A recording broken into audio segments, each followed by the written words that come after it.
ये आकाशवाणी है। कार्यक्रम संवाद के अंतर्गत प्रस्तुत है जम्मू कश्मीर और लद्दाख के सशक्तिकरण और विकास पर केंद्रित श्रृंखला।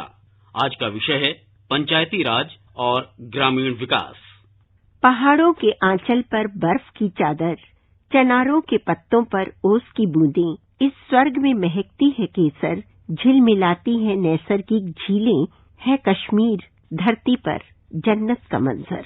जम्मू कश्मीर भारत की मुकुटमणि है। प्राकृतिक सौंदर्य और भरपूर कृषि संपदा इसे और भी समृद्ध करती है। जम्मू कश्मीर की 80% जनसंख्या कृषि पर निर्भर है। धान, गेहूं और मक्का यहाँ की प्रमुख फसलें हैं। कुछ भागों में जौ, बाजरा और ज्वार उगाई जाती है। लद्दाख में चने की खेती होती है। फलों की खेती का क्षेत्रफल 242 लाख हेक्टेयर है। 2000 करोड़ रुपए के फलों का उत्पादन हर साल होता है। इसमें अखरोट के निर्यात से लगभग 120 करोड़ रुपए मिलते हैं। जम्मू कश्मीर सरकार ने जमीनी स्तर पर लोगों को सशक्त बनाने के लिए एक अनोखी पहल चलो गांव की ओर कार्यक्रम शुरू किया। इस कार्यक्रम का उद्देश्य पंचायतों को सशक्त बनाना, सरकारी कार्यक्रमों के अमल पर लोगों की राय लेना, स्थानीय स्तर पर आर्थिक क्षमता का आकलन करना और ग्रामीण आवश्यकताओं का पता लगाना है। इस कार्यक्रम के दौरान एक राजपत्रित अधिकारी ने राज्य की प्रत्येक पंचायत में 2 दिन रहकर वहां के जनजीवन का जायजा लिया। महत्वाकांक्षी बैक टू विलेज कार्यक्रम से सरकारी अधिकारियों और लोगों के बीच संपर्क और संवाद बढ़ा है। इस कार्यक्रम के जरिए आर्थिक गतिविधियों, संभावित क्षेत्रों, प्रमुख समस्याओं, अत्यंत जरूरी सार्वजनिक आवश्यकताओं की पहचान संभव हो पाया है। बैक टू विलेज के माध्यम से लोगों को सरकारी योजनाओं और कार्यक्रम की जानकारी दी जाती है और सामाजिक मुद्दों के बारे में चर्चा भी होती है। पिछले साल 20 से 27 जून तक पहले चरण में 4000 से अधिक राजपत्रित अधिकारी जम्मू और कश्मीर के पंचायतों में गए थे। इस दौरान लोगों ने 20,000 से अधिक विकास कार्यों की पहचान की और अधिकारियों को सौंपा। इसमें से 7,000 से अधिक कार्य पूरे हो चुके हैं। दूसरा चरण 25 से 30 नवंबर तक आयोजित किया गया था। यह चरण किसानों की आय दोगुनी करने और लाभार्थियों के योजनाओं के 100% कार्यान्वयन पर केंद्रित रहा। सुपर्णा साइकिया के साथ अनुपम मिश्र। देश इस समय कोरोना संकट का डटकर मुकाबला कर रहा है और हराने में हर तरह से सक्षम हो रहा है। प्रधानमंत्री ने संकट की इस घड़ी में पूरे देश को दिशा दिखाने के लिए जम्मू कश्मीर के कुछ ग्रामीणों की प्रशंसा की है। प्रधानमंत्री ने मन की बात के अपने कार्यक्रम में जम्मू कश्मीर की 2 महिला सरपंचों और एक नगर निगम अध्यक्ष की सराहना की थी, जिन्होंने अपने इलाकों में कोरोना नियंत्रण के लिए बहुत ही समर्पण और निष्ठा से कार्य किया। जम्मू में एक गांव त्रेवा ग्राम पंचायत है। वहां की सरपंच हैं बलबीर कौर जी। मुझे बताया गया कि बलबीर कौर जी ने अपनी पंचायत में 30 बेड का एक क्वारंटाइन सेंटर बनवाया। पंचायत आने वाले रास्तों पर पानी की व्यवस्था की। लोगों को हाथ धोने में कोई दिक्कत न हो, इसका इंतजाम करवाया। इतना ही नहीं, ये बलबीर कौर जी खुद अपने कंधे पर स्प्रे पंप टांग कर वॉलंटियर्स के साथ मिलकर पूरी पंचायत में काम भी करती हैं। अपने संबोधन में प्रधानमंत्री ने कहा था कि मौजूदा कोरोना काल में ग्रामीण लोगों ने समूचे राष्ट्र को राह दिखाई है। इस सिलसिले में उन्होंने केंद्र शासित प्रदेश जम्मू कश्मीर समेत देश के अन्य भागों में कोरोना के खिलाफ लड़ाई में ग्रामवासियों के निरंतर प्रयासों का उल्लेख किया था। प्रधानमंत्री ने जम्मू कश्मीर में निर्वाचित पंचायत प्रतिनिधियों की कोविड नियंत्रण में की गई सेवाओं की प्रशंसा की। एक और कश्मीरी महिला सरपंच है गांदरबल के चौटलीवार की जैतूना बेगम। जैतूना बेगम जी ने तय किया कि उनकी पंचायत कोरोना के खिलाफ जंग लड़ेगी और कमाई के लिए अवसर भी पैदा करेगी। उन्होंने पूरे इलाके में फ्री मास्क बांटे, फ्री राशन बांटा। साथ ही उन्होंने लोगों को फसलों के बीज और सेब के पौधे भी दिए ताकि लोगों को खेती में, बागवानी में दिक्कत न आए। मैं जैतूना बेगम सरपंच हलकाए वलीवार सी ब्लॉक लार डिस्ट्रिक्ट गांधरबल से ताल्लुक रखती हूँ। जो भी ये वबाई बीमारी पूरी दुनिया में फैल चुकी है तो अल्लाह का लाख लाख शुक्र है, इस बीमारी से अल्लाह ने हमें बचा के रखा है। इसलिए बचा के रखा है कि जो भी गवर्नमेंट की तरफ से हमें हिदायत मिले तो मैंने अपने लोगों को बताया, लोगों ने मेरा पूरा साथ दिया और लोगों ने सैनिटाइजर इस्तेमाल किया, लोगों ने सोशल डिस्टेंस रखी, मास्क लगाए, घरों की सफाई रखी कि इस बीमारी से हम अब तक बचे हैं। और गवर्नमेंट की तरफ से जो हमें 3 महीने की मुफ्त राशन मिली और हमें मास्क मिले और हमें मक्की का बीज कम दामों पे जिम्मेदारों के लिए मिला, मैंने अपने लोगों को घर घर जाके पहुंचाया।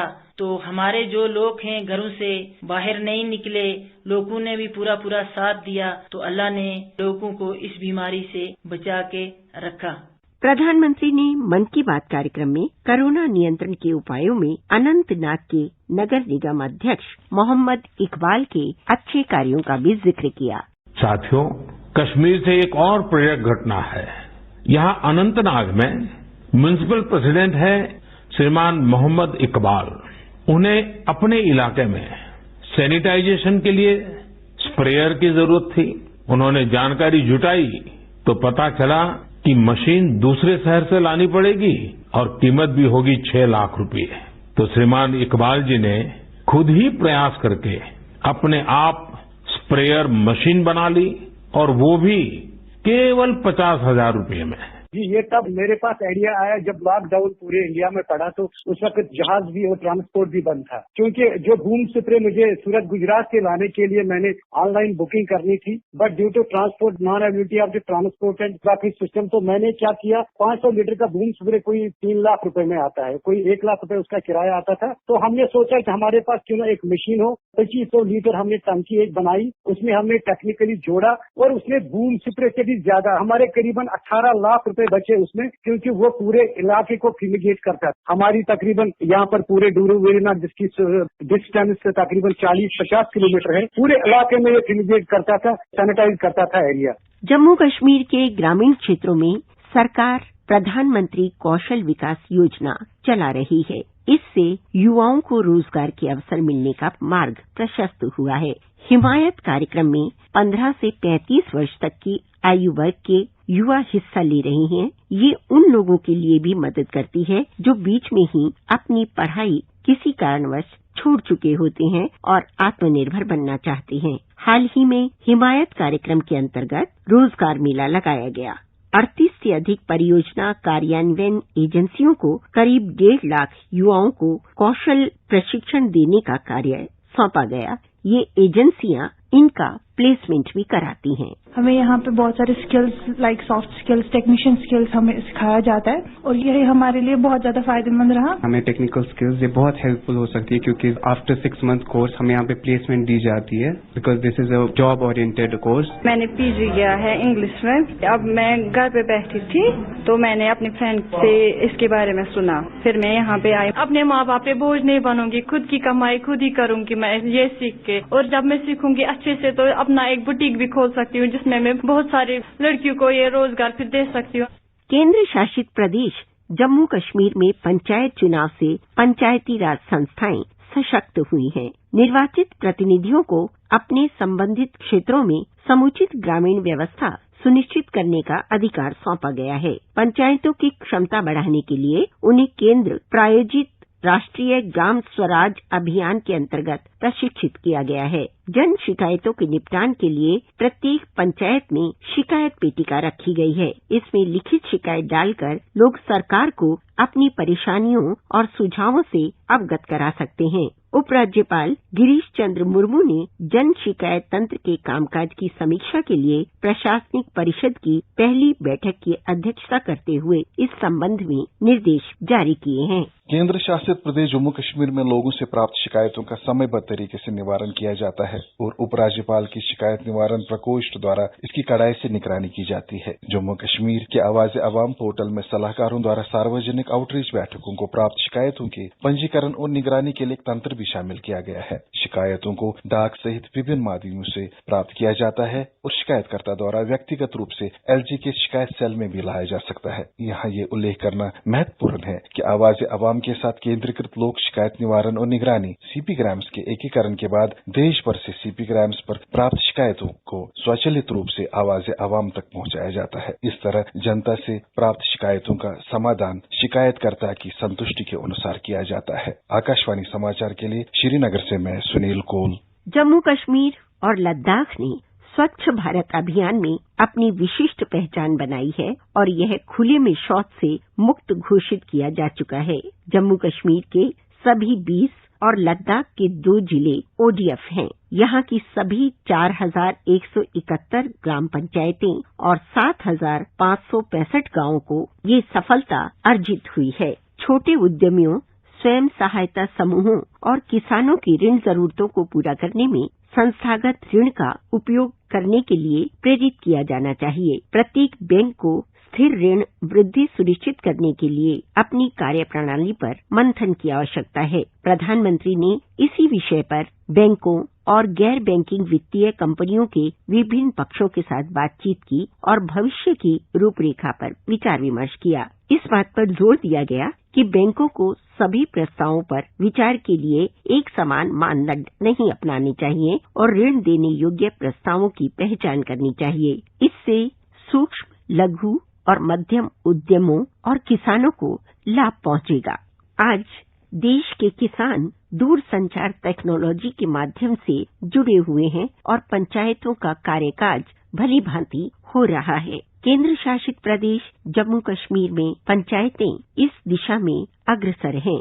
दूरसंचार, इलेक्ट्रॉनिक्स और सूचना टेक्नोलॉजी मंत्री रविशंकर प्रसाद ने नागरिकों के साथ सरकार के संवाद की वेबसाइट MyGov द्वारा किए गए कार्यों की सराहना भी की है और कहा है कि जनता के साथ संपर्क साधने का यह अभियान जारी रहना चाहिए। इस वेब पोर्टल के 6 साल पूरे होने पर आयोजित कार्यक्रम को संबोधित करते हुए उन्होंने कहा कि पोर्टल ने नागरिकों के साथ संवाद स्थापित करने और सहभागितापूर्ण लोकतंत्र का कार्य करते हुए 6 साल पूरे कर लिए हैं। उन्होंने कहा कि नागरिकों को सरकार से जोड़ने की पहल का देश की प्रत्येक नगरपालिका, प्रत्येक जिले और प्रत्येक पंचायत तक विस्तार किया जाना चाहिए, क्योंकि इसके जरिए प्रतिभाशाली लोगों को अपने विचार सरकार के साथ साझा करने का अवसर प्राप्त होगा।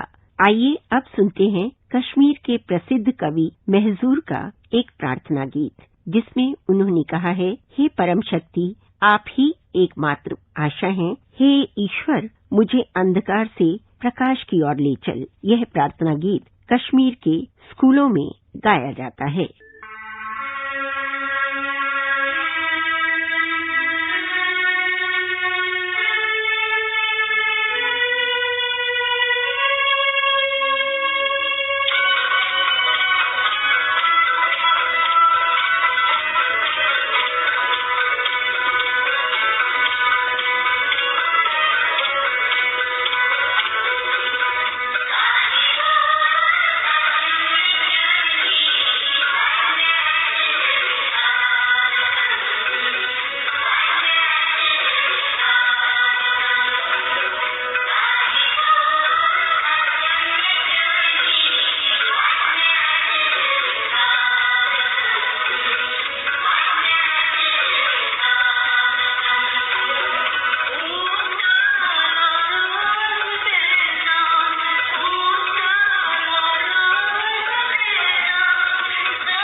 अब चलते हैं लद्दाख की ओर। कृषि और ग्रामीण क्षेत्र में देश को किसी भी संकट से बाहर निकालने की क्षमता है। भारत और किसान समुदाय आत्मनिर्भर भारत के प्रधानमंत्री के सपने को साकार करने में अपनी अग्रणी भूमिका निभा रहे हैं। जैविक और प्राकृतिक खेती मनुष्य और पशुओं के स्वास्थ्य के लिए आवश्यक है और मिट्टी की सेहत और पर्यावरण को स्वच्छ बनाने के लिए भी जरूरी है। युवाओं को आजीविका के माध्यम के रूप में कृषि को अपनाने के लिए प्रोत्साहन देने की जरूरत है। लद्दाख जैविक खेती की दिशा में अग्रसर है। पहले तो यहाँ पे लद्दाख में कहीं ये नहीं उगता था। 2 साल से हमें फायदा हो रहा है, पहले से डबल हो रहा है। बीच हम लोग को एग्रीकल्चर डिपार्टमेंट दे रहा है, 50% सब्सिडी में दे रहा है। हर चीज का मिलता है, तरबूज, गाजर, बंद गोभी, फूल गोभी, ब्रोकली, चटनी। ट्रेनिंग हमें दी है एग्रीकल्चर डिपार्टमेंट ने, और हर गांव में एक मॉडल फार्मर यहाँ पे एग्रीकल्चर की तरफ से डिजिग्नेट किया गया है। तो उस मॉडल फार्मर की उस जगह पे फिर जितने भी डिमॉन्स्ट्रेशन ट्रेनिंग वगैरह होती है तो वो लोग यहाँ पे करते हैं। ये हमको मिशन ऑर्गेनिक डेवलपमेंट स्कीम के अंदर फर्स्ट लद्दाख यूटी मिलने के बाद हमको ये मिला था। पहले प्रोजेक्ट के बेस में ये 5 दिया था हमारे गाँव में। उनका स्कीम आया था कि सिलेक्ट किया, एग्रीकल्चर चीफ आया, उनका ऑफिसर, डिस्ट्रिक्ट ऑफिसर, हमारा 5 घर सिलेक्ट करने के बाद हमको फ्री ऑफ कॉस्ट दिया। लद्दाख एक ऐसा क्षेत्र है जो लगभग 6 महीने देश के अन्य भागों से कटा रहता है। करगिल, जम्मू और कश्मीर क्षेत्र को जोड़ने के लिए देश में सबसे लंबी सड़क सुरंग का शिलान्यास किया गया है। प्रधानमंत्री ने करगिल जिले के द्रास में जोजिला सुरंग की आधारशिला रखी है। 14 किलोमीटर लंबी ये सुरंग न केवल देश की सबसे लंबी सुरंग होगी, बल्कि आने जाने के लिए सड़कों वाली यह एशिया की सबसे लंबी सुरंग भी होगी। इस सुरंग के बनने से श्रीनगर, करगिल और लेह के बीच 12 महीने संपर्क बना रहेगा। इस समय यह इलाका ठंड के महीनों में देश के बाकी हिस्सों से कटा रहता है। इस सुरंग के पूरा होने से लद्दाख क्षेत्र से पूरे देश का संपर्क साल भर बना रहेगा। इसके साथ ही जोजिला दर्रे को पार करने में लगने वाला 3.5 घंटे का समय भी केवल 15 मिनट में ही तय कर लिया जाएगा। और आइए अब सुनते हैं जम्मू कश्मीर ग्रामीण विकास और पंचायती राज विभाग की सचिव से हमारे जम्मू संवाददाता की बातचीत। हमारा देश गांवों का देश भी कहलाता है। वो इसलिए क्योंकि यहाँ की लगभग 70% आबादी गांव में रहती है और यहाँ गांव की संख्या 6.5 लाख के करीब है। और जब देश की तरक्की और खुशहाली की बात हम करते हैं तो ऐसे में ग्रामीण इलाकों का विकास अनिवार्य हो जाता है। तभी तो कहते हैं ना कि सशक्त गांव खुशहाल राष्ट्र। और इसी बात को ध्यान में रखते हुए बाकायदा ग्रामीण विकास एवं पंचायती राज मंत्रालय अलग से बनाया गया है। 3 दहाकों से भी अधिक समय तक आतंकवाद की मार झेल चुके जम्मू कश्मीर की तरक्की और खुशहाली की ओर केंद्र सरकार विशेष ध्यान दे रही है। यहाँ की गांव की तरक्की के लिए पंचायतों को सशक्त बनाने के लिए विशेष ध्यान दिया जा रहा है। इस बारे में हमने फोन पर बात की ग्रामीण विकास एवं पंचायती राज विभाग जम्मू कश्मीर की सचिव शीतल नंदा जी से। तो सबसे पहले मैम मैं आपसे ये पूछना चाहूंगा कि और क्यों गांव का विकास होना जरूरी? ये तो हर कंट्री का ही विजन है, पूरे वर्ल्ड का विजन है। और जो हमारी 73rd अमेंडमेंट है उसका भी यही विजन है कि जब तक हम अपने गांव को, अपने लोगों को, और इंडिया जैसी कंट्री जिसकी 70% आबादी अभी भी गांव में ही रहती है, जब तक हम उन लोगों को सशक्त नहीं करेंगे हमारी कंट्री सशक्त नहीं हो सकती है, हमारा देश सशक्त नहीं हो सकता है। रिसेंटली बैक टू विलेज नाम से कार्यक्रम चलाया गया। Back to village 1 and back to village 2 phases में ये प्रोग्राम अभी तक चलाया जा चुका है। ये प्रोग्राम क्या है, इसका कितना लाभ मिल पाया है और आप क्या समझती हैं कि गांव की तरक्की के लिए how this programme prove to be beneficial? ये जो पहली बार हुआ बैक टू विलेज, ये हमारा 20 जून 2019 से लेकर 27 जून 2019 में हुआ था। और इसमें एक तरह से पूरा जो हमारा ऑफिशियल सिस्टम है इसमें लग गया था। तो हमारे पास 448 पंचायत थी। हर पंचायत में पूरे 448 पंचायत से एक ऑफिसर, गेजेटेड ऑफिसर गया था और उन्होंने वहाँ 2 दिन और 1 रात उनको बिताना वहाँ कंपलसरी था। उन्होंने वहाँ पे जाके जो मेन जो थीम्स थी उस टाइम हमारी वो ये थी कि जो गवर्नमेंट प्रोग्राम्स की डिलीवरी है उस पर उनसे फीडबैक ले, लोगों से देखे वहाँ का क्या इकोनॉमिक पोटेंशियल है, देखे वहाँ से क्या जरूरियात है जो हम शायद अभी तक पूरी नहीं कर पाए हैं और हमें करनी है। फिर जो पंचायती राज इंस्टीट्यूशन तब बन चुकी थी, दिसंबर में हमारे इलेक्शन हुए थे, तो उनको बताना कि उनका रोल क्या है, कैसे वो गवर्नमेंट स्कीम्स को बेटर इम्प्लीमेंट कर सकते हैं। और फिर जितने सोशल इश्यूज हैं जैसे एजुकेशन, औरतों का, बच्चों का न्यूट्रिशन, ये सारे भी वहाँ पे हमने अपने ऑफिसर्स से रिक्वेस्ट की कि वो वहाँ पे जाके जरूर डिस्कस करें। और ये इतना सक्सेसफुल रहा हमारा प्रोग्राम कि आप इमेजिन करें कि ऑफिसर्स जो 2 दिन और 1 रात का फरमान लेके गए थे वो वहाँ पे उससे ज्यादा भी रुके, लोगों के साथ इन्वॉल्व हो गए, काम देखे, कोशिश की। और वापस आके भी उन सब ऑफिसर्स ने कोशिश की कि जहाँ तक हो सके वो जो पंचायत उनको मिली है उसको उन्होंने एक तरह से अडॉप्ट कर लिया और जहाँ तक हो सका वहाँ की डिमांड्स को गवर्नमेंट की नोटिस में लाया। लोगों ने आइडेंटिफाई किए करने के लिए ड्यूरिंग दिस प्रोग्राम। हमारे आदरणीय प्रधानमंत्री हैं इस समय, उन्होंने भी अपने मन की बात पे इसको मेंशन किया और इसको festival of development, public participation and public awareness का नाम दिया। तो ये उस तरह से बहुत एक सक्सेसफुल रहा और एक लिंक बन गया लोगों के बीच में और अफसरों के बीच में। और इसी तरह से जब हमारा B2V2 जिसको हम कहते हैं इसका second phase back to village programme का वो हुआ, सेम रिपीट किया गया कि पूरी अब हमारे पास 4290 पंचायतें बची हैं लद्दाख को हटा के, तो उन सब पंचायतों में फिर से वही अफसर दोबारा भेजा गया कि जाके देखिए कि आपने जो कहा था, जो आपने फीडबैक लोगों से लिया था, उसके बाद कुछ चेंज आया है कि नहीं आया है। और डिप्टी कमिश्नर से कहा गया कि एक रिपोर्ट कार्ड तैयार करें कि जो B2V1 में हमारे पास इश्यूज आए थे या डिमांड आई थी या कुछ नीड लोगों ने अपनी बताई थी, क्या हम किसी लेवल तक उनको फुलफिल कर पाए हैं कि नहीं कर पाए हैं। तो यानी हम ग्राउंड लेवल पर तरक्की चाहते हैं और परिवर्तन देखना चाहते हैं तो हमें ग्राउंड रियलिटीज जो है वो खुद देखनी पड़ेंगी, क्योंकि अलग अलग इलाके की जरूरतें, उनकी मांगे, उनकी जो आवश्यकताएं हैं वो अलग अलग होती हैं और जब तक उन्हें जमीनी सतह पर जाकर ना देखा जाए, ना समझा जाए, उसे हम ठीक नहीं कर सकते, उनको पूरा नहीं हम कर सकते। ऐसे में हमारे जो पंच सरपंच हैं इनकी बड़ी ही महत्वपूर्ण भूमिका होती है, लेकिन इनको जो ऑनरेरियम दिया जाता था पहले वो बहुत कम था, तो उनकी हौसला अफजाई के लिए इसमें जो बढ़ोतरी की गई है उसके बारे में आप कुछ कहना चाहेंगी? आप देखेंगे कि पहले इनको 1500 रुपए ही पुराने एक्ट में होते थे, तो उसको बढ़ा के अब सरपंचेस का ऑनरेरियम 3000 कर दिया गया है। और जो BDC चेयरपर्सन है, जो ब्लॉक डेवलपमेंट काउंसिल चेयरपर्सन है, उनका ऑनरेरियम 15,000 कर दिया। जो BDC चेयरपर्सन का ऑनरेरियम है ये तो one of the highest in the country है MS से, और पंचायतों का भी जो ऑनरेरियम है वो भी on par with other states है, जो दूसरे स्टेट से उनको दिया जाता है। जो ज्यादा इम्पोर्टेंट है वो ये है कि इनको डिसीजन मेकिंग पावर और डिसीजन मेकिंग एबिलिटी इनको देनी है और इनको फंड भी ट्रांसफर करने हैं कि ये अपने काम खुद कर सके, इनको ऑफिसर के पास दफ्तर से दफ्तर ना जाना पड़े और ये खुद अपने डिसीजन लें कि क्या करना चाहते हैं। डेलीगेशन ऑफ अथॉरिटी जिसे हम कहते हैं कि उन्हें वो अधिकार दिए जाएं कि वो निर्णय भी ले सकें और अगर कुछ हद तक जो खर्च करना है वो भी खुद कर सकें। देखिए, गांव में जो भी छोटे लेवल पर या बड़े लेवल पर काम होते हैं उसमें पंचायतों की भूमिका रहती है। अभी कोविड-19 के चलते मिड डे मील जो हमारी स्कीम है, स्कूल जाने वाले बच्चों को पौष्टिक आहार देने की स्कीम है, तो वो घर घर पहुंचाने, क्योंकि कोविड-19 के चलते इट वॉज नॉट पॉसिबल कि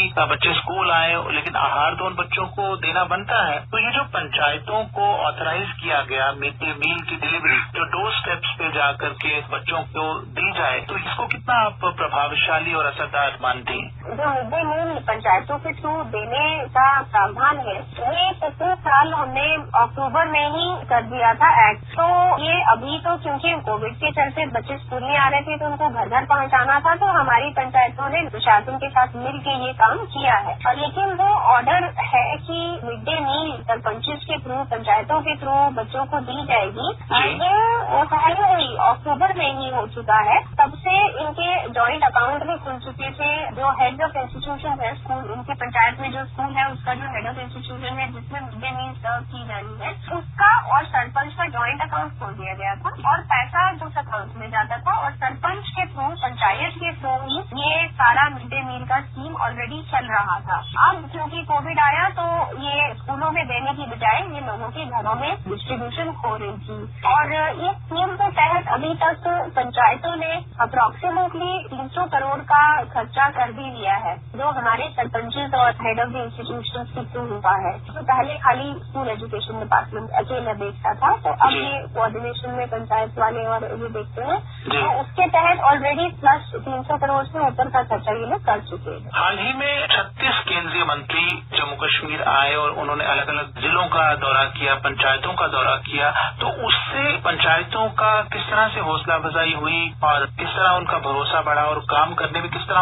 और अधिक लगन से वो करेंगे? देखा जाए तो ये जो 36 केंद्रीय मंत्री हमारे यूनियन टेरिटरी में आए थे, ये एक अपने तरह का एक बैक टू विलेज प्रोग्राम ही था कि जैसे हमारे यहाँ से अफसर गए थे, सेंटर से मंत्री आए सीधा हमारे लोगों से बात करने के लिए और हमारे पंचायत के लोगों से बात करने के लिए। तो ऑफकोर्स जब उन्होंने हमारे सरपंच से इंटरेक्ट किया, वहाँ देखा क्या क्या काम हो रहे हैं और जो छोटे छोटे कुछ डेवलपमेंटल वर्क्स उन्होंने आके सबने इनॉग्रेट भी किए, तो इससे ऑफकोर्स हमारी पंचायतों को ये हौसला तो जरूर मिला कि सिर्फ यूपी की गवर्नमेंट ही नहीं, पूरे देश की गवर्नमेंट हमारे पीछे है, चाहते हैं कि हम सशक्त हों और उनको ये कॉन्फिडेंस अब धीरे धीरे आप नोटिस करेंगे कि धीरे धीरे हमारी पंचायतों को बहुत कॉन्फिडेंस आता जा रहा है और वो अपने कामों को बहुत अच्छे से पहले से कर पा रहे हैं, क्योंकि उनको ये विश्वास है कि गवर्नमेंट की इच्छा यही है कि उनको एम्पावर करना है। छोटी मोटी रुकावटें होती रहती है, लेकिन इंटेंशन क्लियर है कि हमारी पंचायतें एम्पावर होनी चाहिए।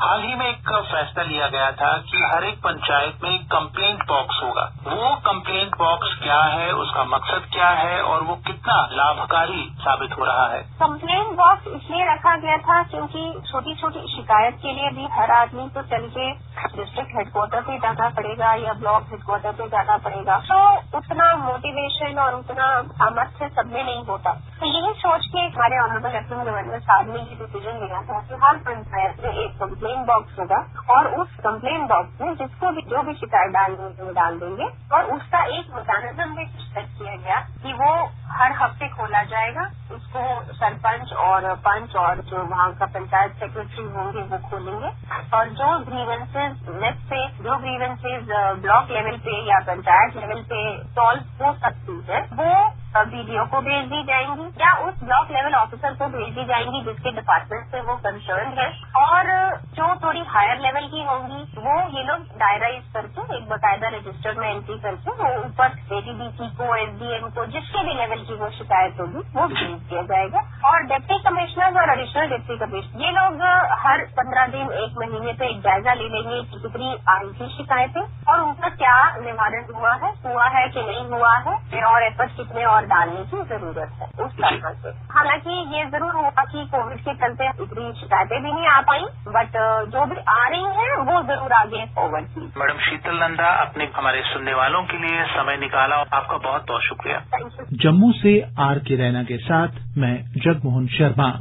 अभी आप जम्मू कश्मीर ग्रामीण विकास एवं पंचायती राज विभाग की सचिव से हमारे संवाददाता की बातचीत सुन रहे थे। जम्मू कश्मीर व लद्दाख का क्षेत्र ग्रामीण विकास और पंचायतों के सुदृढ़ीकरण की दिशा में निरंतर आगे बढ़ रहा है। विकास की बयार बहने लगी है। निश्चित ही शांति के माहौल में किसान खेती का नया अध्याय लिख पाएंगे। सही मार्गदर्शन और सहायता के बल पर जब किसान सशक्त होगा तभी देश उन्नति के पथ पर अग्रसर हो सकेगा। हमें मिलकर ये लक्ष्य हासिल करना है ताकि जो धरा का सीना चीर कर नए अंकुर उगाता है, उगाकर अन्न मेहनत से हमें भोजन खिलाता है, उस किसान का जीवन स्तर उन्नत हो सके और हम सुदृढ़ बने। कार्यक्रम संवाद के अंतर्गत आप सुन रहे थे जम्मू कश्मीर और लद्दाख के सशक्तिकरण और विकास पर केंद्रित श्रृंखला। आज का विषय था पंचायती राज और ग्रामीण विकास। ये कार्यक्रम आकाशवाणी के समाचार सेवा प्रभाग द्वारा प्रस्तुत किया गया। इसे आप हमारे mobile app news on AIR पर भी सुन सकते हैं।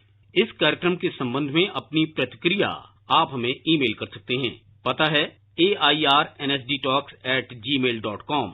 ये कार्यक्रम फिर से सुनने के लिए लॉग ऑन करें हमारी वेबसाइट newsonair.com।